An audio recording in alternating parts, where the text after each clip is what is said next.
ഇതാണ് യഥാർത്ഥ twist. Trump Netanyahu ഇരട്ടകളെ തളയ്ക്കാൻ ഇറാന്റെ നേതൃത്വത്തിൽ പശ്ചിമേഷ്യ ഉണരുന്നു.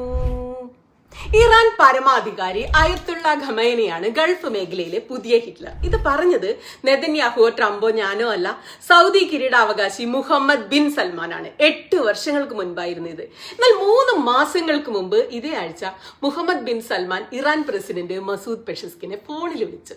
ഇറാന് മേൽ ഇസ്രായേൽ ബോംബാക്രമണത്തിന് ശേഷമാണ് ഈ സംഭവം.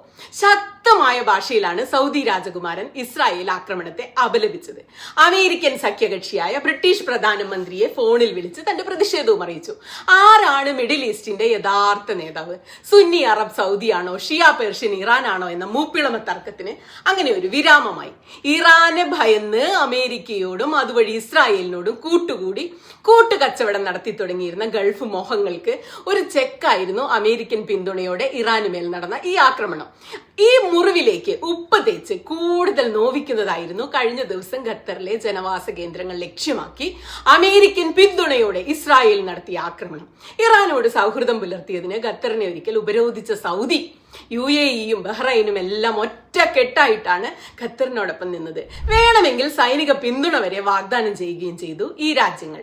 കടലുകൾക്കപ്പുറം കിടക്കുന്ന അമേരിക്കയെക്കാളും യൂറോപ്യൻ രാജ്യങ്ങളിൽ നിന്ന് കപ്പൽ കയറ്റി പാലസ്തീനിലെത്തി ഇസ്രായേലിൽ നിന്ന് നവകോളനി സ്ഥാപിച്ച സയനിസ്റ്റ് ഭരണത്തെക്കാളും വിശ്വസിക്കാൻ കൊള്ളാവുന്നത് തലമുറകളായി കൊണ്ടും കൊടുത്തും സ്നേഹിച്ചും പരിഭവിച്ചും കലയും ഭക്ഷണ രീതികളും വിശ്വാസവും കൈമാറി ജീവിച്ച സ്വന്തം അയൽപക്കത്തുള്ള ഇറാനാണ് എന്ന തിരിച്ചറിവ് ഗൾഫ് ഭരണകൂടങ്ങൾക്ക് വന്നിരിക്കുന്നു.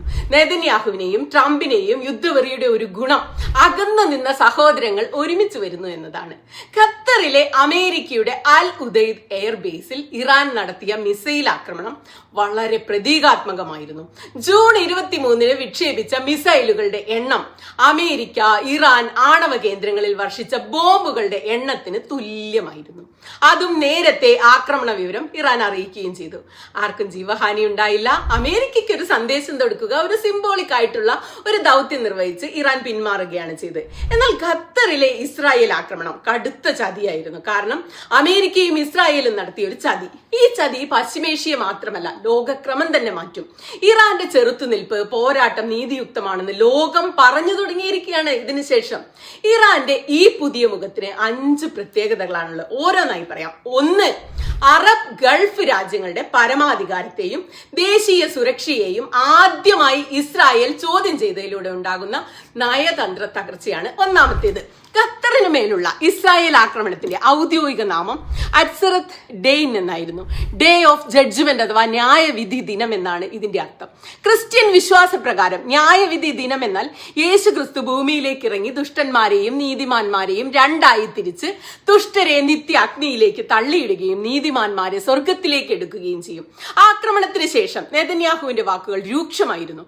ഖത്തർ മാത്രമല്ല, ഹമാസിന് സംരക്ഷണം കൊടുക്കുന്ന ആരായാലും അവിടെ കയറി ആക്രമിക്കുമെന്നായിരുന്നു നയം. ഇത് മറ്റ് ഗൾഫ് രാജ്യങ്ങൾക്ക് ഒരു മുന്നറിയിപ്പായി എടുത്തു. തങ്ങൾ സുഹൃത്ത് എന്ന് കരുതിയ ട്രംപിന്റെ തോളിൽ ചാരി നെതന്യാഹു വെക്കുന്ന വെടിയുടെ പ്രത്യാഘാതം ഖത്തറിലെ ഹമാസിന് നേരെ നടന്ന ആക്രമണത്തിൽ ഒതുങ്ങാൻ പോകുന്നില്ല. അമേരിക്ക മുന്നോട്ട് വെച്ച വെടിനിർത്തൽ പ്രൊപ്പോസൽ ചർച്ച ചെയ്തുകൊണ്ടിരിക്കുന്ന ഹമാസ് നേതാക്കന്മാരെയാണ് ആക്രമിച്ചതെന്ന് നമ്മൾ മറക്കാൻ പാടില്ല, അറബ് രാജ്യങ്ങളും മറക്കാൻ പാടില്ല. ഇത്തരം ചർച്ചകൾക്കായി ഖത്തർ വാതിൽ തുറന്നത് അമേരിക്കയുടെ നിർദ്ദേശപ്രകാരമാണ്. ഒക്ടോബർ 7 ശേഷം ഹമാസിനെ പൂർണ്ണമായും ഒരു തീവ്രവാദ സംഘടനയായി കരുതുന്നതിന് മുമ്പ് പാലസ്തീൻ ജനതയുടെ ഭാഗധേയത്തിൽ ഒരു പങ്ക് വഹിക്കാനുള്ള രാഷ്ട്രീയ ശക്തിയായി കൂടി ഹമാസിനെ കണ്ടിരുന്നു. ഇറാനും അമേരിക്കയ്ക്കും ഇസ്രായേലിനും ഹമാസുമായി സംസാരിക്കാൻ സാധിക്കുന്ന ഒരു ന്യൂട്രൽ സ്ഥലമായിട്ടാണ് ദോഹ എല്ലാ കാലത്തും കണക്കാക്കിയിരുന്നത്. നല്ലവർ എന്ന് കരുതിയിരുന്നവർ കാട്ടിക്കൂട്ടിയ ഈ ചതിയിൽ സത്യം മുഖത്തോട് മുഖം നോക്കി പറഞ്ഞുകൊണ്ടിരുന്നത് ആരാണ്? ഇറാൻ മാത്രമാണ്. അതുകൊണ്ട് അറബ് ഗൾഫ് രാജ്യങ്ങളുടെ പരമാധികാരം ഉറപ്പുവരുത്തണമെങ്കിൽ ഇറാന്റെ പരമാധികാരം കൂടി ഉറപ്പുവരുത്തേണ്ടതുണ്ട് എന്ന് ഗൾഫ് ഭരണകർത്താക്കൾക്കുണ്ടായിരിക്കുന്ന തോന്നൽ ഒരു വലിയ രാഷ്ട്രീയ മാറ്റം. 2, പശ്ചിമേഷ്യയിൽ അസ്ഥിരത ഉണ്ടാക്കുന്ന രാജ്യം എന്ന ഇമേജിൽ നിന്ന് മറ്റുള്ളവരുടെ പരമാധികാരത്തിന്റെ സംരക്ഷക എന്ന ഇമേജിലേക്കുള്ള മാറ്റമാണ് രണ്ടാമത്തെ പ്രത്യേകത.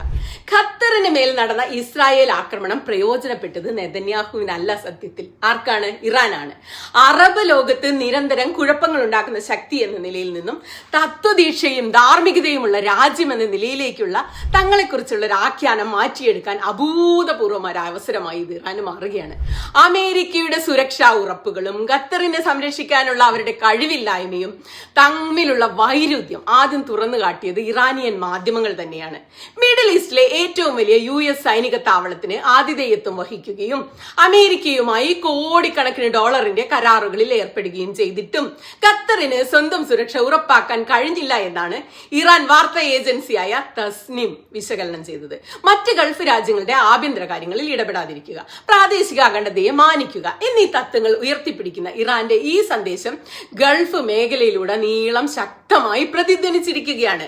ഈ ആക്രമണം ഇസ്രായേലിനെ പ്രാദേശികമായും ആഗോളതലത്തിലും കൂടുതൽ ഒറ്റപ്പെടുത്തുക മാത്രമല്ല ചെയ്യുക, പ്രതിരോധത്തിന് കെൽപ്പുള്ള ഒരാൾ ഇവിടെയുണ്ട് എന്നൊരു സുരക്ഷിതത്വ ബോധം ഗൾഫ് രാജ്യങ്ങൾക്ക് നൽകുകയും ചെയ്യുന്നുണ്ട്. കാരണം എന്താ, എത്ര പണമുണ്ടെന്ന് പറഞ്ഞിട്ടും കാര്യമില്ല, ഇസ്രായേലിനെയോ അമേരിക്കയെയോ സൈനികമായി നേരിടാനുള്ള ശക്തി ഒരു ഗൾഫ് രാജ്യത്തിനുമില്ല. ഇറാൻ അതുണ്ട്. അതാണ് ഇറാനെ വ്യത്യസ്തമായി നിലനിർത്തുന്നത്. ഇവിടെ ശ്രദ്ധിക്കേണ്ട ഒരു കാര്യം എന്താണ്, 2025 ജൂണിൽ ഖത്തറിലെ അമേരിക്കൻ ബേസായ അൽ ഉദൈദ് വ്യോമത്താവളത്തിൽ ഇറാൻ നടത്തിയ മിസൈൽ ആക്രമണത്തിന് ശേഷം ഖത്തർ അമീറിനോട് ഇറാനിയൻ പ്രസിഡന്റ് മസൂദ് പെഷസ്കിയാൻ ഖേദം പ്രകടിപ്പിക്കുകയാണ് ചെയ്തത്. എന്നാൽ ഖത്തർ ആക്രമിച്ചതിന് ശേഷം നെതന്യാഹുവിന്റെ സ്വരം ഭീഷണിയുടേതായിരുന്നു. ഖത്തറിനെതിരെ മാത്രമല്ല, എല്ലാ ഗൾഫ് രാജ്യങ്ങളെയും ഭീഷണിപ്പെടുത്തിക്കൊണ്ടിരിക്കുകയാണ്. മൂന്നാമത്തെ പോയിന്റ്, അമേരിക്കൻ ക്രെഡിബിലിറ്റി തകർന്നു, ഇറാന്റെ ക്രെഡിബിലിറ്റി ഉയർന്നു എന്നതാണ് മൂന്നാമത്തെ പ്രത്യേകത. ഖത്തർ ആക്രമണം അമേരിക്കയുടെ മിഡിൽ ഈസ്റ്റ് തന്ത്രത്തിലെ അടിസ്ഥാനപരമായ പിഴവുകൾ തുറന്നു കാട്ടിയിരിക്കുന്നു. ഇത് ഗൾഫ് നേതാക്കൾക്ക് ഇനി അവഗണിക്കാനാവില്ല. സൗദി അറേബ്യ, ഖത്തർ, UAE എന്നിവിടങ്ങളിൽ നിന്ന് $3 ട്രില്യൺ നിക്ഷേപമാണ് പ്രസിഡന്റ് ട്രംപിന്റെ 2025 മെയ് മാസത്തിലെ ഗൾഫ് പര്യടനം ഉറപ്പിച്ചത്. കാശിങ്ങട്ട് എണ്ണി വാങ്ങി ഞണ്ണിയിട്ട് മുങ്ങിയ ഊളയായിരിക്കുകയാണ് ട്രംപ്. ഇസ്രായേലിന്റെ ആക്രമണത്തിൽ നിന്ന് ഖത്തറിനെ സംരക്ഷിക്കുന്നതിലെ പരാജയം അമേരിക്കൻ സുരക്ഷാ ഉറപ്പുകളുടെ പൊള്ളത്തരമാണ് തുറന്നു കാണിച്ചത്. എന്തൊരു വൈരുദ്ധ്യമാണിത്.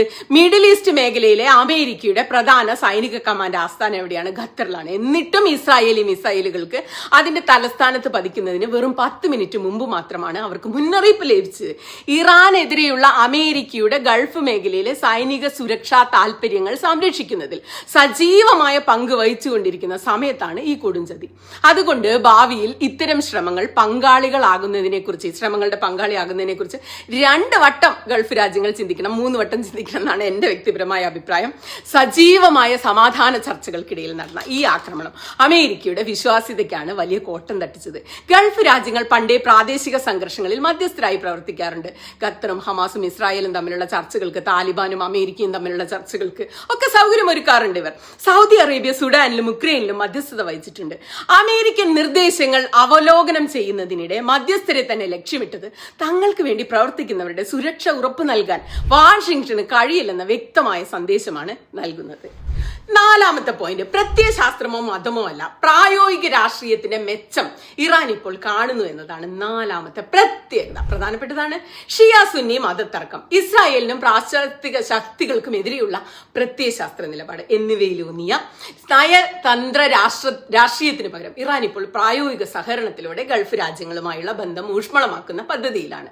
2023 ചൈനയുടെ മധ്യസ്ഥതയിൽ സൗദി ഇറാൻ നയതന്ത്ര ബന്ധം പുനഃസ്ഥാപിച്ച് ഒരു അടിസ്ഥാനപരമായ മാറ്റത്തെയാണ് പ്രതിനിധീകരിക്കുന്നത്. ഇറാനുമായുള്ള ഏറ്റുമുട്ടൽ ഗുണത്തെക്കാളേറെ ദോഷമാണ് എന്ന ഗൾഫ് രാജ്യങ്ങളുടെ തിരിച്ചറിവാണ് ഇതിന് ഭാഗികമായി കാരണമായത്. ഇസ്രായേലിന്റെ നടപടികളെയും അമേരിക്കൻ വിശ്വസ്തതയെയും കുറിച്ചുള്ള ആശങ്കകൾ ഈ ബന്ധം മെച്ചപ്പെടലിന് കൂടുതൽ കാരണമാവുകയാണ് ചെയ്തത്. ഖത്തർ പ്രതിസന്ധി ഈ പ്രവണതയെ കൂടുതൽ വേഗത്തിലാക്കാൻ സഹായിച്ചു. ഇസ്രായേലിനെ കുറിച്ചുള്ള അറബ് കാഴ്ചപ്പാടുകളിൽ, പ്രത്യേകിച്ച് ഗസ യുദ്ധം പലസ്തീനികളുടെ മേൽ വരുത്തുന്ന കടുത്ത ദുരിതം അത്രയ്ക്ക് പ്രകടമൊന്നുമല്ലെങ്കിലും സുപ്രധാനമായ ഒരു മാറ്റം അറബ് രാജ്യങ്ങളുടെ മനസ്സിലുണ്ടാക്കിയിട്ടുണ്ട്. ഈ മാറ്റം ഇറാൻ തിരിച്ചറിഞ്ഞിട്ടുണ്ട്. കാരണം എന്തൊക്കെ തന്നെ പറഞ്ഞാലും അക്കരെ നിന്ന് വന്ന സായിപ്പിനേക്കാളും സ്വന്തം രക്തത്തെ പെട്ടെന്ന് തിരിച്ചറിയുമല്ലോ. ടെഹ്റാനും സൗദി അറേബ്യ, ജോർദാൻ, ഈജിപ്ത് എന്നീ രാജ്യങ്ങൾ തമ്മിലുള്ള രഹസ്യ ആശയവിനിമയങ്ങൾ, മിസൈല്, ഡ്രോൺ ആക്രമണങ്ങൾ നേരിടാനുള്ള തയ്യാറെടുപ്പുകളാണ് ഇപ്പോൾ നടന്നുകൊണ്ടിരിക്കുന്നത്. കുറച്ച് വർഷങ്ങൾക്ക് മുമ്പ് ചിന്തിക്കാൻ പോലും കഴിയാത്തതായിരുന്നു ഇക്കാര്യങ്ങളൊക്കെ. അമേരിക്കയോട് പങ്കുവച്ചിരുന്ന രഹസ്യങ്ങൾ ഇപ്പോൾ ഇറാനുമായി ചർച്ച ചെയ്യുന്നത് വലിയ മാറ്റം തന്നെയാണ്. ഖത്തറും ഇറാനും തമ്മിലുള്ള ബന്ധം ഈ മാറ്റത്തിന്റെ ഒരു മികച്ച ഉദാഹരണമായി മാറുകയാണ്. ഖത്തർ ഒരു സുന്നി രാജവാഴ്ചയും ഇറാൻ ഒരു ഷിയ ഇസ്ലാമിക ഭരണകൂടവുമാണെന്ന് മറന്നുപോകരുത്. എന്നാൽ പ്രത്യയശാസ്ത്രപരമായ യോജിപ്പിനേക്കാൾ പരസ്പര താല്പര്യങ്ങളാൽ നയിക്കപ്പെടുന്നതാണ് ഈ ബന്ധം.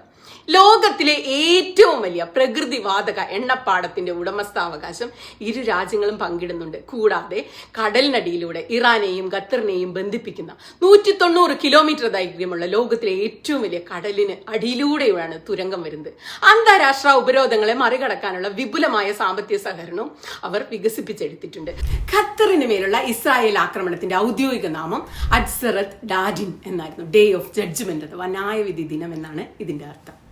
അഞ്ചാമത്തെ പോയിന്റ്, ഇറാൻ പ്രതിരോധത്തിന്റെ ദുഷ്ടമുഖമായി അവതരിപ്പിക്കപ്പെടുന്ന ഹൂത്തി, ഹിസ്ബുള്ള, ഹമാസ് അച്ചുതണ്ട് പശ്ചിമേഷ്യയ്ക്ക് വേണ്ടി പാശ്ചാത്യ ശക്തികൾക്കെതിരെ ഒരു പുത്തൻ പ്രതിരോധമാകാൻ പോവുകയാണെന്നതാണ് പ്രത്യേകത. ഇസ്ലാമിക ഇറാന്റെ നിഴൽ സൈന്യങ്ങളുടെ ഒരു ശൃംഖല എന്ന ചീത്തപ്പേരിൽ നിന്ന് നിലവിലെ ഗൾഫ് രാജ്യങ്ങളുടെ ആശങ്കകളുമായി യോജിച്ചു പോകുന്ന ഒരു ബദൽ സുരക്ഷാ സംവിധാനമായി ഹൂത്തിയും ഹിസ്ബുള്ളയും ഹമാസും മാറിക്കൊണ്ടിരിക്കുകയാണ്.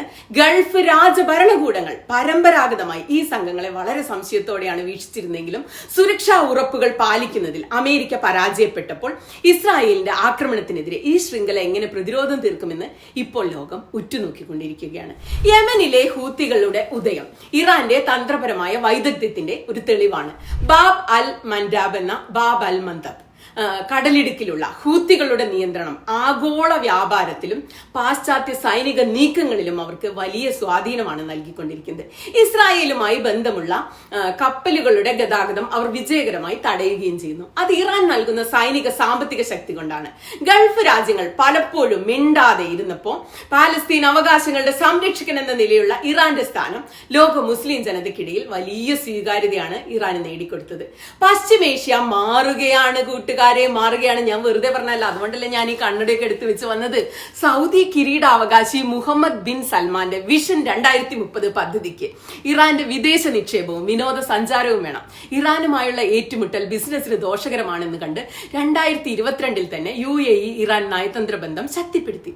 ഇറാന്റെ മുൻകൈയിലുള്ള Muslim West Asian dialogue association MWADA Gulf Persian മേഖല പിന്നെ അമേരിക്കൻ നീരാളിപ്പിടുത്തത്തിൽ നിന്ന് മോചിപ്പിക്കാൻ ലക്ഷ്യമിട്ടാണ് തുടങ്ങിയിരിക്കുന്നത്. 3 മാസങ്ങൾക്ക് മുമ്പ് UN രക്ഷാസമിതിയിൽ ഇറാൻ ഡെപ്യൂട്ടി വിദേശകാര്യമന്ത്രി കാസിം ഗരീബാബാദി പറഞ്ഞത് ശ്രദ്ധേയമായ കാര്യമാണ്. കഴിഞ്ഞ നൂറ്റാണ്ടുകൾ നിങ്ങൾ നോക്കൂ, ഒരു രാജ്യത്തിനെതിരെയും ഇറാൻ സായുധാക്രമണത്തിന് തുടക്കമിട്ടിട്ടില്ല. പരസ്പര ബഹുമാനത്തിലൂടെയും നയതന്ത്രത്തിലൂടെയും മാത്രമേ സമാധാനം പുലരൂ എന്ന് അദ്ദേഹം പറഞ്ഞത്. അമേരിക്കൻ ഇസ്രായേലി സഖ്യം മേഖലയിൽ കാട്ടിക്കൂട്ടുന്നത് തോന്നിവാസമാണ്. സംസ്കാരമുള്ളവർ ഇങ്ങനെ പെരുമാറില്ല എന്നാണ് ഈ പറഞ്ഞതിന്റെ അർത്ഥം. സെപ്റ്റംബർ 14 ഞായറാഴ്ച ദോഹയിൽ അടിയന്തര അറബ് ഇസ്ലാമിക ഉച്ചകോടി നടക്കാൻ പോവുകയാണ്. ട്രംപ് നെതന്യാഹു മോഹങ്ങളുടെ തലക്കിലുള്ള കത്തനാരുടെ ആദ്യത്തെ ആണി എന്നടിക്കും. അപ്പൊ എനിക്ക് ഈ കണ്ണട വെച്ചുകൊണ്ട് വേണമെങ്കിൽ കുറച്ചു നേരം നിൽക്കാനുള്ള യോഗ്യതയുണ്ട്, അല്ലെ? നിങ്ങൾ പറയുന്നില്ലേ? പിന്നെ പലരും ചോദിച്ചൊരു കാര്യത്തിന് ഉത്തരം പറയാം. ചിലർക്ക് ചോദിക്കുന്നത് ഗ്രീൻ സ്ക്രീൻ ആണോ, എന്താ ഈ ബാക്ക്ഗ്രൗണ്ട്? ഇതൊക്കെ റിയൽ ചെടിയാട്ടോ, കുറച്ചൊക്കെ നട്ടു വളർത്തി വെള്ളം ഒഴിച്ചത്, കുറച്ചൊക്കെ പ്ലാസ്റ്റിക്കും ഉണ്ട്, കുറച്ച് ഒറിജിനലും ഉണ്ട്. അപ്പൊ നമുക്ക് നാളെ കാണാം.